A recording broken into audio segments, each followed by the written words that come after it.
Olá, sejam muito bem-vindas e bem-vindos ao podcast do Instituto de Medicina e Psicologia Integrada, o INPE. Eu sou Michele Rocha, sou mãe atípica e também sou terapeuta. O INPE oferece todos os tipos de tratamento relacionados à saúde mental, desde a atuação de psicólogos, atuando nas suas mais diversas abordagens, passando por exames de alta complexidade, que é o que vamos conversar aqui hoje, até acompanhamento com psiquiatras. O INPE é referência em saúde mental aqui no Centro-Oeste. Nos episódios anteriores, nós apresentamos uma unidade que é o INPE Nuteia, que é um núcleo de atendimento para pessoas neurodiversas. E tivemos, gente, um bate-papo incrível aqui. Não assistiu? Perdeu? Tem o link aqui embaixo, clica, comente, compartilhe, que quanto mais informações, mais vocês clicarem, mais informação vai chegar no público que vocês, têm muita dúvida em relação à saúde mental. Hoje nós vamos falar sobre uma outra unidade, que é o INPE High-Tech. Essa unidade é uma unidade de neuropsicologia, onde o objetivo é a prevenção de saúde mental, a avaliação e tratamento do cérebro utilizando recursos tecnológicos. Gente, é um assunto incrível. E hoje eu estou aqui com a doutora Sara, estou com a doutora Dag e a doutora Lorena, que são especialistas que vão atender, que atende lá no INPE. Então, vou pedir para que elas se apresentem, falando um pouquinho sobre a atuação delas. Doutora Sara, por favor. Gente, prazer estar aqui com vocês. Obrigada pelo convite, pela confiança. Eu sou neuropsicóloga, psicóloga, trabalho com terapias em grupo, terapia individual, sou neurotecnóloga, então trabalho com a tecnologia dentro da psicologia, fazendo essa associação. Coordeno, o grupo do High-Tech e também o grupo multidisciplinar que faz parte do High-Tech, assim como o acolhimento do INPE, quando o paciente chega, para onde que ele vai, a gente faz uma avaliaçãozinha ali naquele primeiro dia, ver qual abordagem vai ser melhor para ele, se ele precisa fazer algum exame, alguma avaliação, dependendo dos sinais que ele traz ali para a gente naquele acolhimento. E eu acho que é por aí. Doutora Dag. Eu sou psicopedagoga, eu sou neurotecnóloga, sou psicomotricista e trabalho com reabilitação cognitiva e estou lá no High-Tech e também faço parte também da equipe INPE, com muito orgulho, E trabalho com essas pessoas incríveis que estão aqui na mesa, que me ajudam muito, porque eu não sou na área da saúde, eu sou da área da educação, que ela é multidisciplinar. Então, eu faço exames neurofuncionais, que a doutora Sara indica, e quando a gente faz o exame neurofuncional, a doutora Sara dá a devolutiva e faz o protocolo do tratamento e a gente realiza o tratamento. Legal. Doutora Lorena? Obrigada, Michele, pelo convite. Muito bom estar aqui com vocês, com as minhas colegas de trabalho. É sempre gratificante participar, com elas. Eu sou a Lorena, sou neuropsicóloga. Eu atuo na parte de acolhimento do Instituto INPE e também trabalho com o biofeedback, o neurofeedback associado à psicoterapia. Então, o meu trabalho, ele é em consultório, Então, o paciente chega com alguma demanda que precisa ser trabalhado com biofeedback, neurofeedback, e eu associo a psicoterapia na abordagem cognitivo-comportamental. Legal, legal. Gente, prazer em conhecê-las, Já conheço os do INPE, mas é um prazer em conhecê-las, um prazer ter vocês aqui hoje, para que a gente tenha esse bate-papo sobre High-Tech. Doutora Sara, o que é High-Tech? High-Tech é um setor de avaliação, um setor da psicologia diagnóstica. Todos os diagnósticos saem dali. E também é um setor de tratamento que associa a tecnologia nos seus tratamentos. A gente sabe que hoje os tratamentos associados com tecnologia têm um potencial muito mais alto de melhora, de entrega para esse paciente. E a gente trabalha com as tecnologias padrão ouro, que tem validade internacional, que são aceitas pela Anvisa, Então, são realmente equipamentos de alta confiança. Então, o High-Tech é essa junção da avaliação, tratamento com tecnologia. Legal. E como funciona isso, gente? Como funciona todo esse processo aí? Olha, o paciente, às vezes ele vai chegar pelo acolhimento, O acolhimento identifica se ele tem alguma questão fisiológica. Taquicardia, sudorese, tá caindo cabelo, unha que quebra, que já é sensações físicas da própria, por exemplo, de um tipo de ansiedade. Então, a gente sabe que, às vezes, só tomar a medicação não vai ajudar, porque o paciente precisa aprender a lidar com essa fisiologia. E também só a terapia, às vezes, só a parte psicológica vai demorar muito tempo para ele conseguir atingir essa parte mais mecânica, né? Então, o próprio acolhedor, ele já encaminha, às vezes, para o psiquiatra, para o psicólogo e pede para fazer um exame neurofuncional, que aí ele vai ver essa estrutura neurofisiológica para ver como é que está a estrutura cerebral, com EEG, para ver como é que está a própria fisiologia, o batimento, a temperatura. Todos esses indicativos nos dão sinais aí de uma ansiedade, de uma depressão e até o nível. E aí sim, quando ele chega para o exame, a gente consegue identificar se ele vai precisar do biofeedback, do neuro, da estimulação eletromagnética ou da estimulação elétrica, e a gente monta o plano de tratamento desse paciente. O ideal é que todos os pacientes, antes de iniciar o tratamento, que eles pudessem passar por algum tipo de avaliação, não só para a gente montar o protocolo, mas também para que a gente pudesse ter algum parâmetro inicial, até para depois, para ele ver se realmente ele melhorou, o que ele melhorou, o que ele não melhorou, os pontos fortes e fracos aí desse tratamento, e fazer uma análise comparativa depois, né? Então, o paciente, ele passa por essa trajetória ali no high-tech. Entendi. Vocês querem E complementar? o mais incrível ainda é quando a doutora passa o protocolo para a gente trabalhar, o paciente, o que a gente faz no neurofeedback? A gente coloca sensores no couro cabeludo do paciente.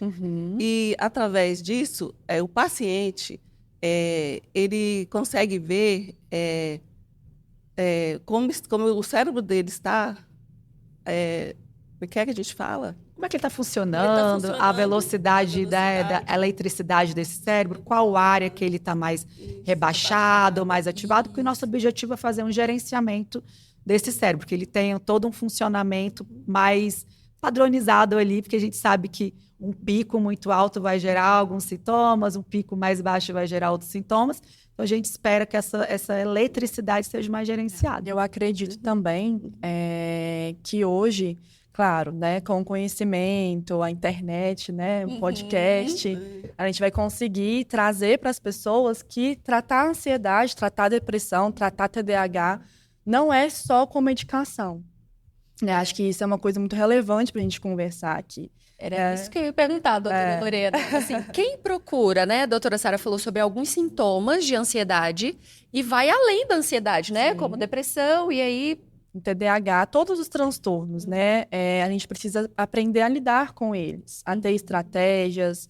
Se eu sou uma pessoa ansiosa, como que eu vou controlar isso no momento que eu tô em crise? Como que eu vou sair desse lugar de crise, da ansiedade, da depressão? Então, a medicação, ela não ensina, né? Quem ensina são os profissionais, é o biofeedback, é o neurofeedback, é a terapia, é o psicopedagogo, né? A medicação, ele é um auxílio, né, para o sintoma, mas não ensina. Então, é importante que a gente saiba que é necessário outros acompanhamentos para adicionar a medicação.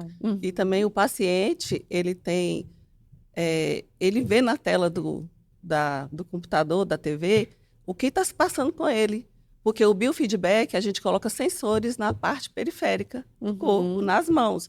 Então, para controlar a ansiedade, ele tem que sincronizar a respiração com batimentos cardíacos. E a gente coloca o sensor cardíaco e o sensor, o respirador. Respiratório, que quando você inspira, você solta o ar e tem um sensor na máscara. Então, através da respiração dele, ele aprende a respirar. Um primeiro protocolo. No segundo protocolo, ele já aprende a sincronizar a respiração com o batimento cardíaco. E aí ele vai ter o controle da ansiedade. Então, ele tem o conhecimento do corpo dele, a percepção dele, através dos batimentos cardíacos, e da respiração ele consegue controlar a ansiedade. Então, é muito fantástico trabalhar Sim. com biofeedback. Eu amo biofeedback. Eu sou apaixonada. E é incrível, né? Porque incrível. a pessoa consegue ver a olho nu o que ela sente. Isso. Porque às vezes a pessoa não consegue nomear o que sente, a pessoa não consegue, né, falar Isso. o que sente. Tem alguns sintomas ali, mas pode ser qualquer coisa, né? Então, né, a depressão, eu tenho alguns sintomas, eu fico triste durante sei lá quanto tempo, que aí, né, 2 meses, 3 meses. O que é possível trabalhar com prevenção, o que é possível trabalhar na crise, o que é possível, né, depois dessa crise ou dessa prevenção, como fazer para que ele consiga se dar bem, né? Assim, ser mais desenvolto, mais fluido nas atividades de vida diária e na vida dele, né? Exato. E o que o high-tech avalia, gente? Ele avalia o cérebro. Olha. Mas não só isso, ele vai avaliar um paciente de forma geral, né? Ele vai avaliar o que a Dagmar estava falando, que é muito importante, essa questão da fisiologia, batimento cardíaco, respiração, a própria tensão muscular, né? As áreas cerebrais de forma separada e também o cérebro na velocidade geral dele. Então, ele vai avaliar o paciente como um todo. E não só também com as questões das tecnologias, porque temos as avaliações psicológicas, avaliação neuropsicológica, a gente também faz avaliações cirúrgicas, né? Cirurgia bariátrica, vasectomia, Que legal. entre outras também dessa parte cirúrgica, a própria avaliação da personalidade. Então, assim, é um setor completo de avaliação. Qualquer diagnóstico, qualquer relatório que você precise, o high-tech, ele produz. Nós temos uma equipe de neuropsicólogos, que cada um é especialista ali numa área, e para todas as idades, desde bebê até o idoso, nossa equipe está preparada para fazer avaliação e diagnóstico. Doutora Dag falou sobre neurofeedback e biofeedback. O que é isso? São tecnologias, né, que a gente pode associar na área da saúde, na área da educação, que tem como objetivo captar os sinais neurofisiológicos dos pacientes. Após esses sinais, ele dá um mapa do que precisa ser regulado ali, ou inibido ou estimulado. Depois disso, o próprio software passa o protocolo de atendimento, claro, que a nossa visão como profissional vai dar também um toque final ali nesse protocolo indicado pelo software. Depois disso é que vai as terapêuticas e onde a gente vai conseguir também encaminhar para os profissionais que a gente entende que vai ter uma maior adesão ali com aquele paciente, se vai ser um educador, se vai ser um psicólogo, se vai ser um psicomotricista, se vai ser a equipe completa. Então, o neurofeedback, o biofeedback, ele dá um mapa, né, para a gente sobre esse paciente. Traz à luz, revela aquilo que a gente não consegue ver ali no olho nu. Eu costumo dizer que ontem eu assisti até uma palestra muito interessante, né? A gente estava fazendo um seminário e o médico deu uma ilustração que quando você olha o livro, você vai ver só a capa. Você não sabe exatamente o conteúdo que tem ali dentro. Mesmo que você abra, você vai ver página por página. Às vezes demora muito tempo para você conseguir ver esse todo. E quando você faz assim de uma vez, você consegue ver várias coisinhas passando rapidamente. Então, o neurofeedback e o biofeedback é isso. É trazer à luz aquilo que está muito endógeno, muito interno, muito químico, muito funcional. E aí a gente consegue, ver, poxa, às vezes nem o paciente se via tão ansioso, ou às vezes ele se via muito ansioso, e às vezes nem está tão ansioso assim. Então, acho que o biofeedback, o neurofeedback, assim, resumidamente, ele revela isso para a gente, e não só a questão da avaliação de revelar, mas ele ensina para o paciente o passo a passo, como ele tem, o que ele precisa fazer para regular aquilo. Né? Por exemplo, a gente estava conversando ontem, né, Michelle? Sim. Anteontem, sobre essa questão do bio e do neuro. E você me fez uma pergunta muito interessante, que era, qual que é o público que vem mais aqui para fazer esse trabalho? Eu atendo muitos políticos que têm medo de voar, por exemplo. Então, esses pacientes, a dor deles é, poxa, eu tenho que viajar o país inteiro, às vezes até para fora, porque é meu trabalho. E eu estou sofrendo muito porque eu não estou conseguindo voar, ou só consigo voar dopado.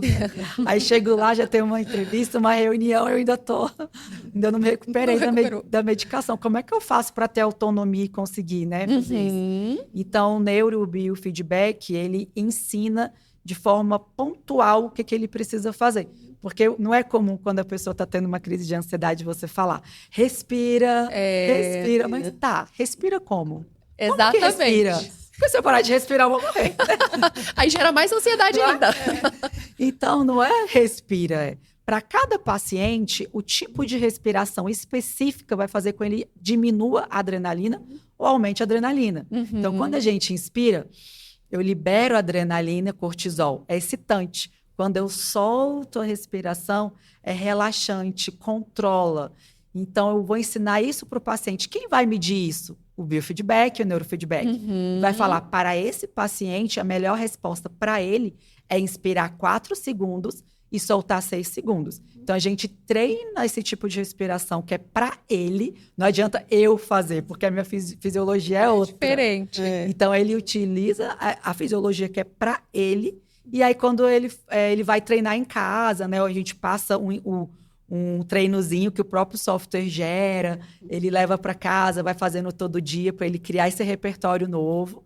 E aí, quando ele estiver indo voar, ele já tem uma circuitaria cognitiva formada e aí ele ativa rapidamente esse circuito novo que foi criado. E aquele circuito antigo, ele começa a perder força, que quando ele chegava ali no aeroporto, já começava... Aí ele, não, peraí, eu tenho que esperar 4, 6. Aí ele pega esse caminho neuronal que já está trilhado e ele consegue ir tranquilo e viaja numa boa. Então, ele aprende essa fisiologia, né? Igual a doutora Lorena falou muito bem, né? O remédio, e às vezes nem a terapia vai ensinar a mecânica do controle de ansiedade, do estresse. Ele precisa realmente daquele recurso mais palpável ali. Sim. E é a frase que a gente mais escuta nesse protocolo, né? Eu não sabia que respirar era tão difícil. Porque todo mundo tem essa ilusão, né? Não, mas respirar, é óbvio que eu sei respirar, né? Eu respiro, senão não tava vivo, né? Sim. Então, assim... E às vezes a gente vê na televisão, né? E fala assim, respira, respira. Tá, mas E as pessoas não entendem. como? É rápido, é devagar. Como é que eu faço? Aí gera mais ansiedade porque eu não tô conseguindo fazer. Aí eu já fico nervosa. Aí, enfim...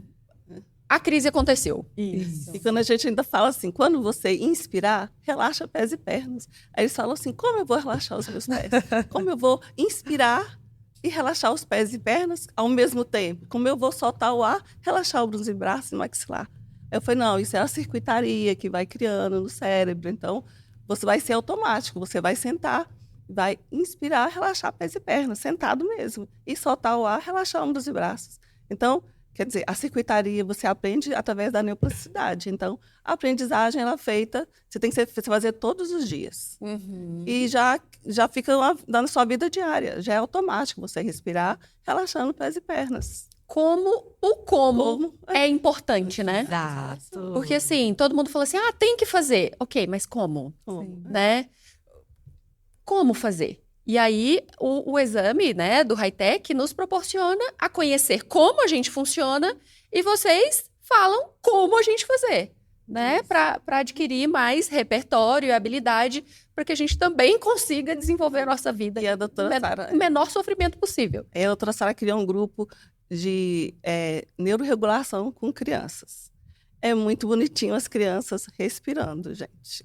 Olha que é bonitinho. Eles chegam lá, criança de 5 anos, a gente fala, cheira a florzinha, Ah, que bonitinho, relaxa gente. pés e pernas, né? Apaga a velinha, relaxa ombros e braços. E eles fazem direitinho. E às vezes os pais até falam assim, ai, meu filho não vai conseguir ficar sentado, cheio de fio, você vai ver, ele vai dar maior trabalho. E eles sentam bonitinho, fazem a respiração, é uma graça. E com o tempo eles mesmos já têm até o vocabulário. Tia, hoje a gente vai fazer o protocolo de ansiedade ou a gente vai fazer o protocolo da respiração? Não, hoje vai ser da ansiedade. Olha, tia, eu fui deselegante com a minha professora, mas eu lembrei da respiração, que eu preciso me acalmar. E eu falei para ela, me dá um minutinho, e eu consegui ficar calmo sozinho. Gente, olha que incrível, né? Dá recurso para esses meninos a lidarem doutora Sara com as indicou emoções. um paciente muito bonitinho, porque ele tem simbiose com a mãe. Então, a doutora Sara indicou, fiquei lá tentando, mas ele chorava muito. A simbiose é não deixar a criança fazer as coisas sozinha, né? A mãe fica ali grudada. De separação. Do outro lado da parede, ele não conseguia. Aí ele chegou para mim e falou assim, tia, me dá um tempo. Todo adulto, me dá um tempo. Quando eu estiver preparado, eu vou respirar, eu vou inspirar e soltar o ar, e vou ficar tranquilo e volto para o tratamento. Então, a criança, se você saber lidar com a criança, é muito legal trabalhar com ela. E elas regulam a família também. Isso. Né? Eles ensinam, Eles ensinam, falam assim, papai, respira, você tá muito nervoso. É muito engraçadinho, muito fofo. Aí tem o meme, né? Respira, mamãe. Respira. É desse jeito. Olha o poder disso, né, gente? E isso, o high-tech, eu não conhecia a partir da doutora Sara, lá no INPE, e eu fiquei, assim, impressionada. Falei com a doutora Sara, abre a agenda para mim amanhã. Estamos te esperando, viu? Porque, né, a gente cresce cheio de coisas, né, e cheio de sintomas, e a gente não sabe muito bem o que é aquilo. E quando a criança, não sabe muito bem lidar com isso, mas hoje nós, pais, por que a gente não pode utilizar de um exame desse, de um tratamento desse, para ensinar eles, né? Para que não se sintam adultos tão perdidos enquanto as relações socioemocionais que a gente tem, né? E qual que é o predomínio, gente, de diagnóstico? Primeiro, quem nos procura? São mais os ansiosos, são mais os depressivos, são mais os TDAHs. E pós-diagnóstico, né? Fiz a avaliação, qual que é o nosso predomínio de diagnóstico que a gente encontra lá no INPE? Hoje em dia, esse ano, vou falar desse ano foi muito alto o TDAH e a ansiedade, ou até essa dificuldade de saber, é TDAH? É ansiedade. É ansiedade, é TDAH. Porque se confunde muito. E no INPE a gente trabalha muito com diagnóstico diferencial. Porque vem muito paciente com 5 diagnósticos e às vezes vem com um diagnóstico que são 2. Porque a gente coloca tudo na conta de um só. E quando a gente vai ver, não, peraí, tem algumas outras coisas aqui. Mas a prevalência está sendo o TDAH, ansiedade, depressão, TEA, borderline. Acho que foi a predominância, assim, desse ano, foram esses diagnósticos. Ou seja, gente, tá se achando meio esquisito? Procure a gente. Procure lá o INPE. Porque a gente avalie e veja o que de fato está acontecendo, né? Para dar luz, para que você consiga lidar. E, gente, como funciona as avaliações neuropsicológicas? Porque vocês falaram que também, além do high-tech, faz avaliação neuropsicológica. Isso. Como funciona essa Como nós somos um setor de diagnóstico, né, que é a psicologia diagnóstica, a avaliação pode ser que o paciente venha com indicação médica, então ele está ali no médico fazendo algum tratamento, e o médico tem uma suspeita diagnóstica, por exemplo, de TDAH. Então, ele faz o encaminhamento, né, para avaliação e já chega com esse encaminhamento. Mas não necessariamente precisa ter um encaminhamento médico. Igual você falou, tá se achando meio estranho? Você mesmo pode buscar avaliação por conta própria. Legal. Olha, eu tenho umas dificuldades cognitivas aqui no trabalho, estou esquecendo muito, não consigo terminar o que eu inicio, estou muito estressado com a minha questão cognitiva, não consigo gerenciar meu tempo, parece que meu dia não dá tempo para fazer tudo que eu preciso. Então, eu queria investigar. Será que isso é alguma coisa? Ou é meu? Ou é ansiedade? Queria ver como é que eu estou. Então, também a avaliação pode ser feita a partir da própria identificação do indivíduo. Então, assim, na minha opinião, acho que assim, eu e a Lorena, a gente sempre fala sobre isso quando a gente termina um dia de devolutivas, que cara, todo mundo precisava fazer uma avaliação um dia na vida para ver as suas potências e ver suas dificuldades, porque às vezes também o paciente vem para uma avaliação achando que só tem coisa ruim. Eu sou péssimo nisso, eu sou péssimo naquilo. Aí você vai ver, o paciente tem inúmeras potências, mas a gente tem um hábito também de focar só nas nossas dificuldades, né? E ter esses pensamentos mágicos, esses sabotadores internos de achar que a gente é menos do que a gente é. Então, é legal fazer uma avaliação para a gente entender quem que é esse indivíduo, quem sou eu, né? Quais são as minhas potencialidades de fato e minhas dificuldades. Isso se tiver, porque às vezes o paciente vem e nem tem nenhuma dificuldade. Essa dificuldade é só uma crença limitante dele, né? Isso. E aí você sai ele, poxa, eu sou tudo isso.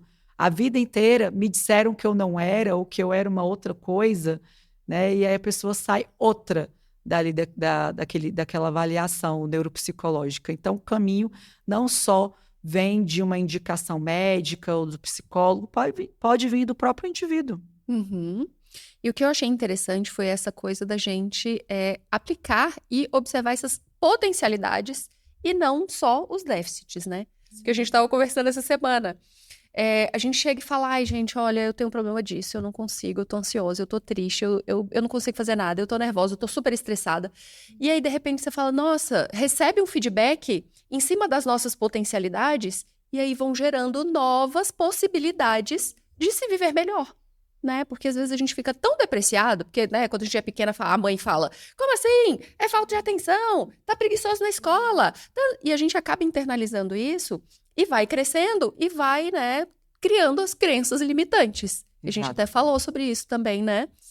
E como isso pode ajudar, né, gente? Exatamente. Com certeza. Tem pacientes que saem, né, da avaliação e falam que a vida pós-laudo é outra, Exato. porque você se vê de outra forma, né? Quando você tem dificuldade, você aprende que para toda dificuldade há um tratamento, então eu vou ficar bem, né? E também tem a questão que a doutora Sara falou da autoestima.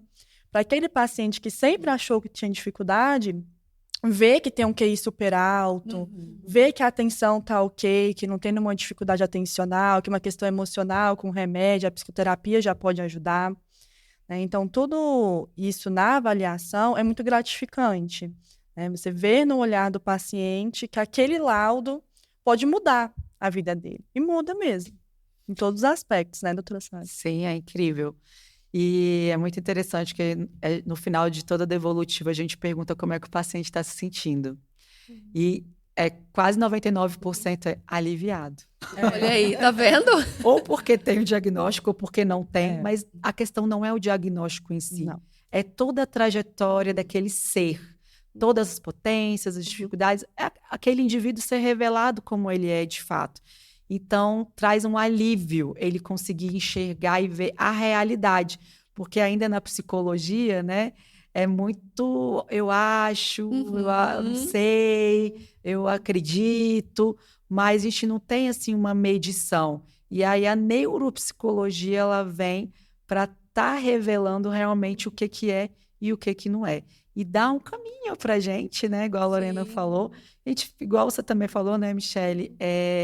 E aí, eu vou fazer o que agora? Como que faz? Isso. E como é que eu vou dar esse caminho para o paciente se eu estou ouvindo só o relato dele? Será que esse relato é um relato real, de fato? Ou ele está cheio de crenças limitantes, né? De esquemas mentais desadaptativos que ele foi criando ao longo da vida dele? E o que é real, de fato? Então, a avaliação, ela vem revelar isso para a gente, né? Mesmo o paciente diagnosticado já pelo médico, ontem a gente estava assistindo, né, a aula e o médico falou isso. Às vezes você já sai do médico com aquele diagnóstico, TEA, TDAH. Mas que tipo de TEA? Que tipo de TDAH? Que tipo de dificuldade meu filho tem? Que tipo de potência ele tem? Porque às vezes eu vou trabalhar só a dificuldade dele, eu vou frustrar aquela criança demais. Isso. Trabalhar só em cima da dificuldade.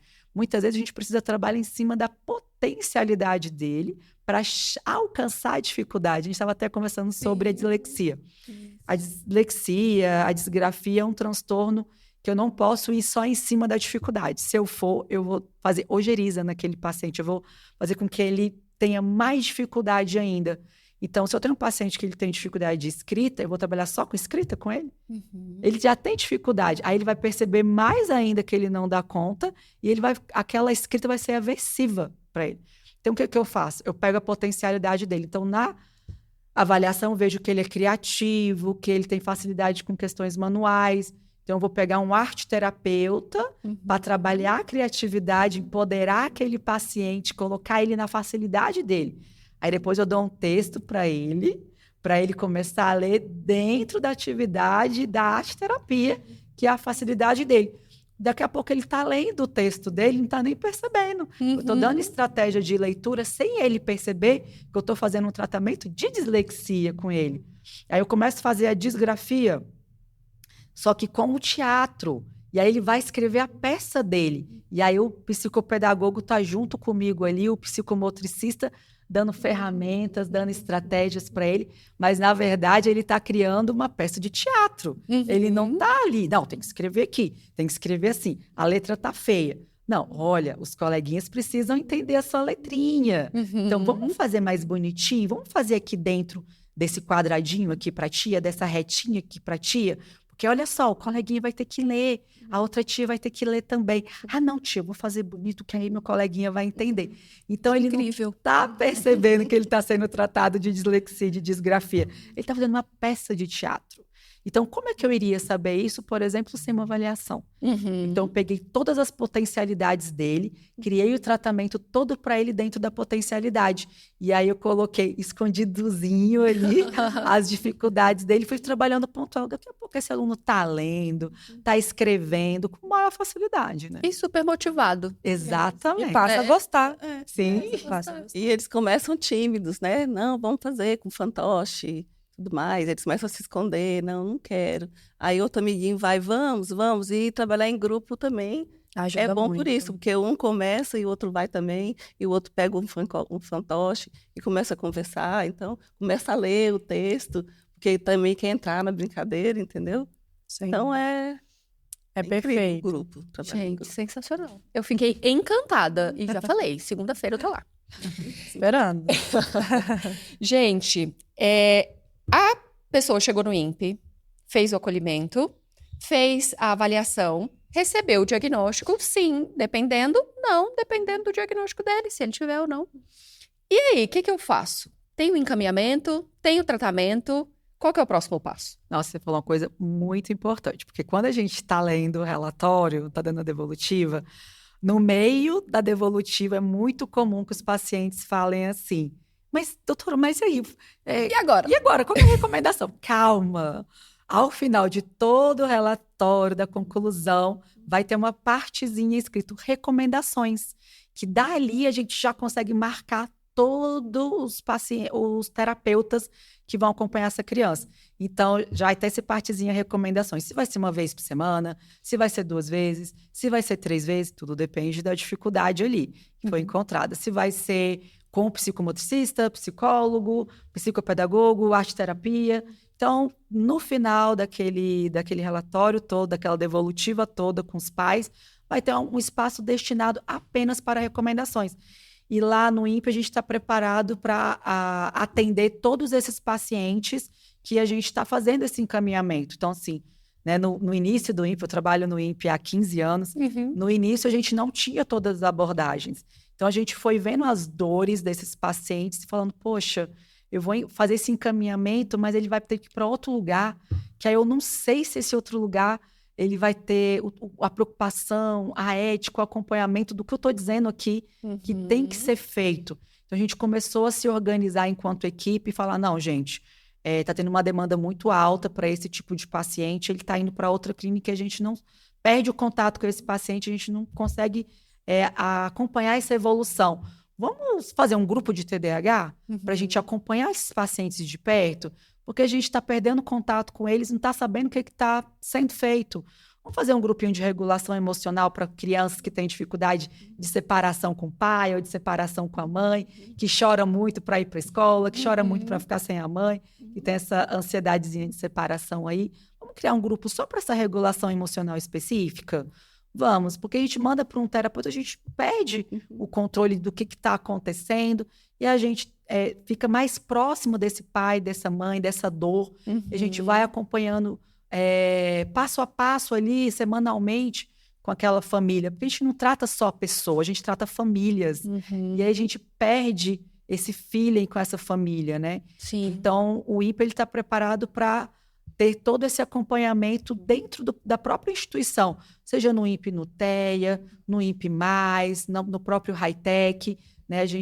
E ali no setor a gente se comunica. E aí, doutora Léa, e aí, doutora Michele, como é que tá lá? A criança que eu te encaminhei tá evoluindo? Não, tá muito bom, tá assim. Você encontra o pai no corredor, uma grande família. Sim. E aí, tá dando certo? Tá, a doutora melhorou muito. Ai, que maravilha. Então, a gente tá ali, é uma comunidade, né? Sim, sim. E o quanto isso é importante, né? Porque às vezes a gente entrega um relatório e não sabe nem se o outro profissional consegue ler aquilo que a gente colocou no relatório, né? Exato. Porque assim, é uma área muito pequena. Sim. Me corrija se for, né, errada. Mas assim, eu ainda não encontrei além do INPE, outras instituições que tivesse high-tech. Sim. Então, assim, não é tão acessível, assim, né, para todo mundo. É. Então, hoje no INPE tendo, então, além dessa avaliação, a gente acompanha, né? Exato. Então, a gente conversa com os outros profissionais, a gente vê a evolução da criança, do adulto, do idoso. Enfim, né, vamos conversar sobre essas faixas etárias. E aí, o que é avaliado dentro da avaliação neuropsicológica, né? A ansiedade, o perfil de personalidade, enfim, o que mais, gente? Nós temos algumas frentes aí que a gente foca na avaliação. Uma dessas frentes é o estado emocional, né, o humor dessa pessoa. A gente avalia a parte da personalidade e todos os construtos cognitivos. Atenção, memória, planejamento, funcionamento executivo como um todo. Então, a gente precisa ver esse paciente, o todo dele. E a partir desse todo, a gente faz um casamento de uma área com a outra, e é isso que a gente vai dar um diagnóstico, até descartar o diagnóstico, através desse casamento de todas as partes. Eu costumo dizer que o avaliador, né, o neuropsicólogo, é um detetive. A gente vai perguntar para a escola, a gente vai perguntar para o pai, a gente vai perguntar para a mãe, a gente vai perguntar para a babá, a gente vai perguntar para todo mundo que tem contato com aquela criança e vai investigar todas as áreas, vai investigar o sono, vai investigar a alimentação, vai investigar com os testes também. Então, é uma investigação mesmo, né? Um detetive. Ele vai em todas as áreas e vai fazer um casamento dessas áreas para entender o funcionamento geral desse indivíduo. E aí, a doutora Dag falou sobre os eletrodos que a gente coloca na cabeça. E aí eu falei, gente, será que dá choque? Será que dói? O que acontece com esses eletrodos? É uma espécie de eletrocefalograma? Como é que funciona? Ele capta os sinais, então não dá choque. machuca. Não dói, não dá choque, é indolor, porque o biofeedback e o neurofeedback, ele só capta os sinais. Então, não transmite nada, ele só faz a captação. Ele só vai ver o funcionamento do cérebro, o batimento cardíaco, a transpiração, a respiração, a tensão do músculo e só. Então, não precisem se preocupar. Não tem agulha. Não tem agulha. agulha. Isso é de importante agulha, saber, não porque tem. quando fala assim, tem agulha, eu falo, não vou. Exatamente. Mas é a primeira coisa que eles perguntam quando eu entro. Assim, a doutora já me explicou como é que é o exame, mas eu vou te perguntar, dá choque?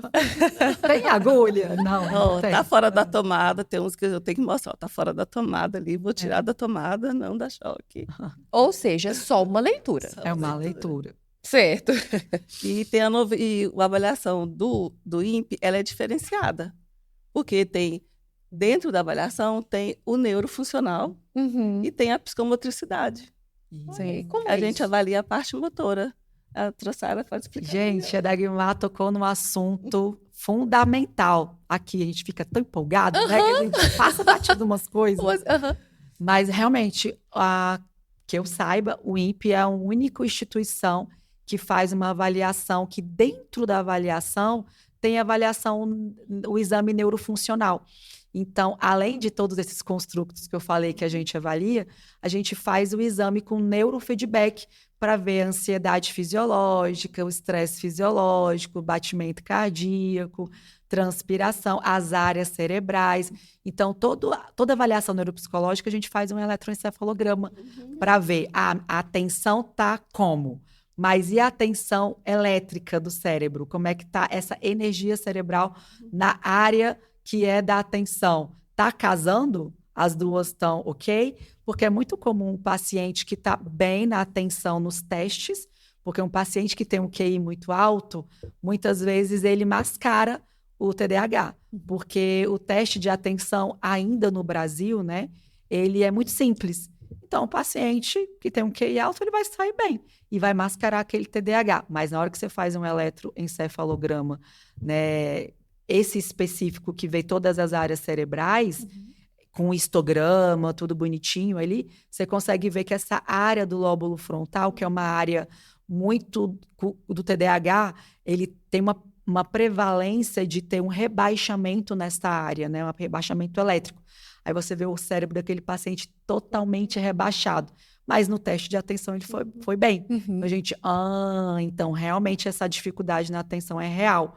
mas não é na habilidade atencional em si, é na parte elétrica do cérebro. Então, nem vai adiantar, talvez, a gente entrar com um tratamento medicamentoso ali. A gente vai ter que entrar com tratamento mecânico. E como que é esse tratamento mecânico? Vai ter que fazer esse estímulo diretamente, ou com indutor de ondas, ou até com a estimulação elétrica, ou com a estimulação magnética. Isso dói?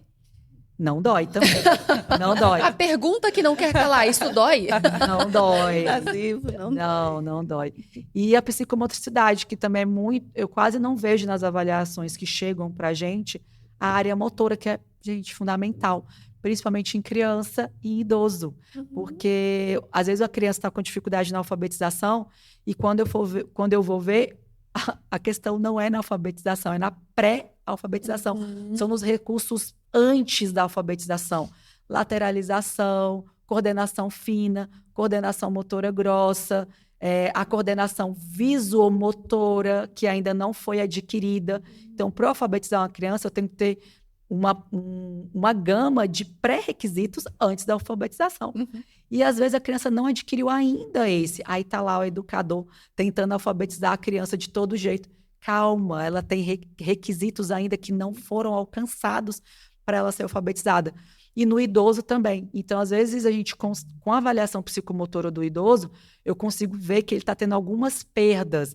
Às vezes, antes da perda neurológica, ali numa demência, às vezes vai aparecer primeiro a perda da psicomotricidade fina, a perda da psicomotricidade grossa, a perda visuomotora. Então, não necessariamente vai ser o esquecimento ou as AVDs que vão estar em evidência, mas a parte psicomotora, às vezes, ela é rebaixada antes. Então, na avaliação neuropsicológica, tem a parte psicomotora, tem a parte do neurofeedback ali do eletroencefalograma, é fundamental para a gente entender um pouco além do que esse paciente está me mostrando. Sair um pouco dessa avaliação neuropsicológica mais arcaica, que é só teste, teste, teste. Não, gente. A psicologia mudou, as próprias doenças mudaram, a sociedade mudou. A gente tem que avançar junto, a avaliação tem que crescer junto com o crescimento da sociedade, das doenças, dos tratamentos. E, às vezes, eu vejo avaliações ainda muito rudimentares, muito teste, teste, teste, não tem nem a visão do neuropsicólogo ali, né? O que ele observa com aqueles testes. É só teste, resultado de teste, teste, resultado de teste. Tá, mas e aí? Resultado do teste. Mas o que isso quer dizer?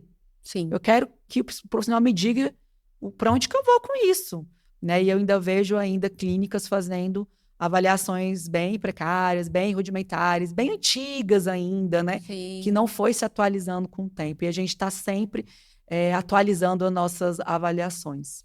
E a gente aprende isso muito na academia, né? Exato. Então, a academia de psicologia é assim. Sim. Aplica teste, deu quanto? Qual o score, né? Qual que é o percentual? Tá acima, tá abaixo, tá médio? Então, assim, é muito arcaico mesmo, Exato. né? E aí chega a tecnologia e fala, gente, olha só a quantidade de possibilidades que a gente tem, né? Da pessoa conseguir vislumbrar, da pessoa identificar suas potencialidades e não só os seus déficits, trabalhar em cima das potencialidades. A medicação ajuda, mas não é o único recurso que temos, né? E a equipe que atua no high-tech demonstra isso, que fala, olha, ok, né? A medicação ajuda, apoia, né? É essencial em alguns casos, mas em outros casos, vocês trazem recursos para a pessoa aprender, né? Ter a habilidade de lidar com aquele transtorno, com aquela ansiedade, com aquela sudorese, com aquele batimento, né? Forte, com aquela tristeza que não passa. Então, assim, não falando que o medicamento não funciona. Não é isso, não é a mensagem que a gente quer deixar.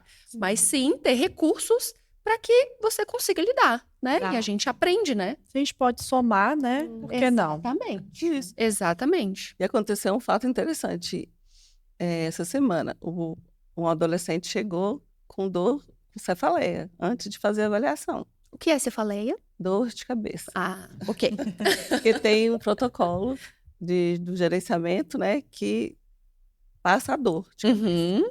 Aí eu levei o paciente para fazer esse protocolo de cefaleia, antes de fazer a avaliação neuropsicológica, para ele não ir com essa dor de cabeça, que atrapalhava ele na hora da avaliação, né?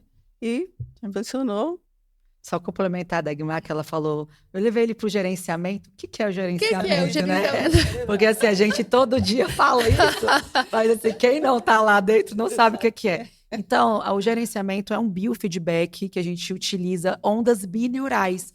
Então, você coloca um fone de ouvido, primeiro a gente vai saber qual que é a frequência desse cérebro. O cérebro está com a frequência muito alta, dor de cabeça.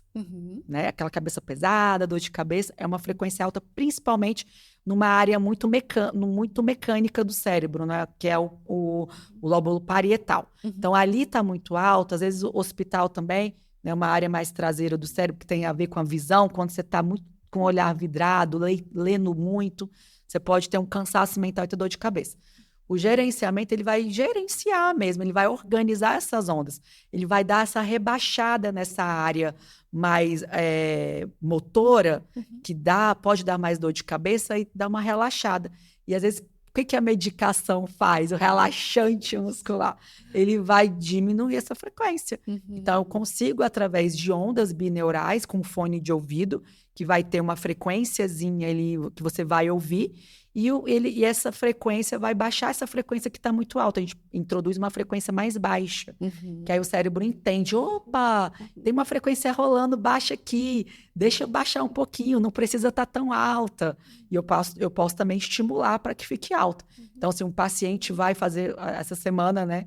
Eu tô com um monte de paciente advogado que passou num concurso aí de oratória para ser advogado de um setor aí, de um tribunal, e aí todo mundo ia ser avaliado. Aí chegou todo mundo para mim querendo fazer esse exame, querendo gerenciar o cérebro para mais. Então, porque eles teriam que estar num nível de estímulo muito alto e de alerta alto. Então, o que eu fiz? Fiz um gerenciamento, que é gerenciar o cérebro para aquilo que eu estou desejando, para a minha necessidade. Então, eles tinham que estar com hertz mais alto ali para poder fazer aquela prova de oratória ali para o concurso de advogado. Então, você vê que depende para qual que é a necessidade desse paciente, né? Então, antigamente, a gente achava que o organismo ele é autônomo. E ele é. Só que eu posso interferir nessa autonomia com alguns recursos para melhorar esse funcionamento, né? Sim. Então, só para complementar aqui, o gerenciamento, ele é isso. É gente, é no automático, né? É isso. E aí eu já ia perguntar sobre isso. Quais são os resultados e benefícios que a gente tem com esses exames? Sim. Então, através dos exames, e também da necessidade do paciente, o que ele está buscando com aquele exame, né? Então, eu consigo, sim, passar para ele um protocolo para que ele tenha esses benefícios. Então, eu tenho um paciente que ele quer para relaxar. Dores crônicas, enxaqueca, mandíbula travada, aquela mandíbula que não para de estralar. Tem mandíbula que cai de tanto estresse, né? E aí usa aparelho, vai no dentista, faz isso, faz aquilo. E às vezes é relaxar. Então, o nosso objetivo com esse paciente é fazer todos os protocolos de relaxamento. Já vai ter outros pacientes que é auto-performance cognitiva. Então, ele quer para passar no concurso público, ele quer para passar no vestibular, ele quer para passar nas provas da escola. Ótimo. Né? Ele quer melhorar o foco, a atenção, o desempenho acadêmico dele. Então, eu posso para esse paciente. Ou para um paciente que está precisando de uma auto-performance no trabalho, na carreira dele. Então, eu vou fazer esse exame com essa funcionalidade e passar os tratamentos para que ele tenha esses benefícios nessa área que ele busca. É um paciente que ele é atleta, então ele precisa para a área dele, que ele é atleta, ele é jogador de futebol, ele é lutador, ele é nadador, ele vai ter uma competição, um campeonato, como é que ele faz para ter auto-performance na parte do atleta, né? E aí tem só para o atleta também tudo que ele tem que fazer e tudo que a gente vai gerenciar e vai trabalhar para ele ter os benefícios ali. Então, depende do paciente, o que ele está buscando, né, melhorar ali na vida dele, e aí a demanda e a entrega vai ser diferente. Mas os benefícios são esses, né? Depende do que o paciente está buscando ali. Gente, incrível. Estou impressionada, porque assim, além dos transtornos, né, que a gente fala sobre ansiedade, depressão e TDAH, Ou seja, tem uma demanda que eu preciso ter uma alta performance. Exatamente. O exame também me ajuda. Exato. Sim. E você falou uma coisa muito importante, que é uma mentalidade que a gente precisa mudar na nossa sociedade. A gente só quer tratar doença. Uhum. Então, a gente ainda é muito... Eu invisto na doença. Por que a gente não pode investir na saúde? Né? Eu não tenho... É verdade. E eu tenho muito paciente que é assim. Eu tenho paciente que não tem nenhum diagnóstico. Eu tenho paciente que chega lá porque ele quer uma alta performance na área do trabalho dele. Ele quer trabalhar, ele quer melhorar o desempenho dele, sei lá, na atividade física que ele faz. Às vezes ele nem é atleta também. Mas ele quer melhorar, ele quer ter um desempenho melhor. Então, por que a gente também não pode trabalhar a saúde, investir na saúde? Só sempre esperar a doença chegar para eu trabalhar com a doença. Então, é mudar esse perfil até da sociedade mesmo, né? De trabalhar a saúde, de trabalhar prevenção, né? Prevenção, exatamente. E aí, a doutora Sara, a equipe desenvolveu grupos, né, para trabalhar, que o tratamento é feito de forma individual e em grupo.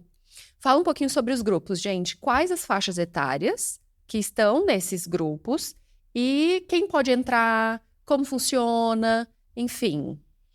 Temos vários grupos para várias idades. Então, temos grupos infantis, tanto para TDAH, né, que é o nosso grupo Vencendo o TDAH, que não tem pacientes só TDAH. Eu sempre começo o grupo falando isso, porque tem esse nome, mas pode ser um paciente que só tem uma dificuldade na atenção, ou ele está tendo uma dificuldadezinha ali na alfabetização, ou alguma outra dificuldade que o pai identifica, ou até altas habilidades, que ele tem uma dificuldade no manejo comportamental dentro de sala de aula, ele pode participar desse grupo. Crianças de 1 aninho até, enfim, qualquer idade infantil, né? E temos o grupo de regulação emocional para crianças, que aí esses pacientes já não têm dificuldades nessa parte acadêmica, né? Mas a dificuldade dele é mais emocional. Tá chorando muito, tá se desregulando, o pai tá dizendo que ele não tá conseguindo compartilhar a atenção em casa, chamando muita atenção, não consegue dormir sozinho, não consegue ter autonomia. Então, e a questão é só emocional. Então, a gente vai trabalhar só o emocional com ele e a gente faz um circuito emocional. Então, ele passa pelo biofeedback, ele passa pelo psicomotricista para trabalhar as emoções através do corpo, porque a criança ela ainda é muito corporal, né? Então, ela se expressa pelo corpo e depois vai para o psicólogo, para o neuropsicólogo, a gente faz um circuitozinho emocional, só emocional. E depois a gente vai para a faixa etária dos adolescentes, né? Que é uma fase muito complicada, o adolescer, que é o treino para a vida adulta, é uma fase complexa. Então, nós temos profissionais especialistas nessa faixa etária, que é totalmente diferente você trabalhar criança, você trabalhar adulto. Adolescente é um ser. É um diferente. ser à parte. Exatamente. Eu falo. Sim. Então, para o adolescente também temos o circuito emocional para o adolescente, temos o circuito emocional, e temos o grupo de Vencendo o TDAH para os adolescentes. Novamente, não são pacientes que têm diagnóstico de TDAH. Às vezes, eles têm só uma dificuldade acadêmica, uma ansiedade para fazer prova. Às vezes, não tem nenhuma dificuldade cognitiva. Mas, na hora de fazer prova, branco. Tá ansioso. É uma questão emocional. Lá também a gente ensina para eles estratégias, né, com biofeedback e tudo, como que ele vai se regular antes da prova, durante a prova, para que ele crie essa circuitaria de funcionamento, que na hora que ele vai chegar para fazer a prova, ele vai acessar essa circuitaria que a gente foi treinando ali ao longo da semana. E aí ele aprendeu as estratégias, as ferramentas bonitinho. Temos os adultos também, o grupo Vencendo o TDAH para adultos, que acontece à noite, né, galera? Vamos aí depois do trabalho. Para não ter desculpa, né? À noite, depois do expediente. E esse grupo, ele não é só cognitivo, ele é um grupo de estratégias pessoais. Porque o TDAH em adulto é totalmente diferente do TDAH na infância e na adolescência. Às vezes, a sua dificuldade vai ser no matrimônio, vai ser com o namorado, porque você esquece o compromisso, você chega atrasado, você... Bem isso, né, gente? Bem me reconheci aqui agora. Você esquece de fazer as suas tarefas domésticas, aí a esposa tá no pé, ou o marido tá no pé.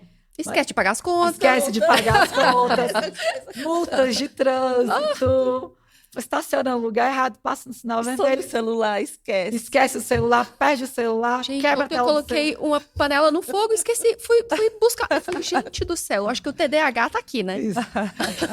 Então, são dificuldades mais do dia a dia. Esquece os prazos do trabalho, errinhos bobos em relatórios de trabalho.